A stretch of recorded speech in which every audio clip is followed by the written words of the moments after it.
So, ayun na nga. So, dito ako ngayon sa ospital na naman.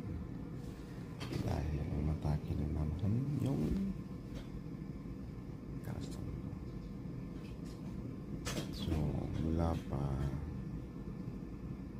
alas 5 ng umaga. Hindi, dito ako kahapon ng gabi. Alas 8 ng gabi. Yun na nga. Tawagan ako, nakapasok ako sa room alas 5 ng umaga. So after ng alas 5, mula alas 5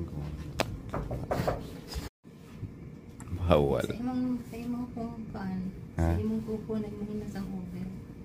Ha? Sige na nga. Gikan pa alas 5 ako'y kaon. So naarasa. Time check, 11:43. Jesus Christ, 40 days and 40 nights. Ha? 40 days and 40 nights. Nag-fasting siya. Parang butangan man kong IV pa siguro. Sa imong. Masin, syempre, ako'y kaon. So, ayan yung IV. Ha? Dito ituturok yung IV. Hindi, ano yung dala? Pwede ibalhin mo. Isa ka na. Butangan ako sa tubig iniha. Tubig? Fago lang kuhan, may? Ano? Oo. So, yan nga. Gutom na ako. Ano na yung lips ko. Ito yung tuyo na. Wala akong... 10. Dili siya 9. 10 something. Ano mo, pag dito gikan siguro. Maro gini Uber. Maro ang Uber. Ang Uber maro. Ay, pag nagkuhan ko.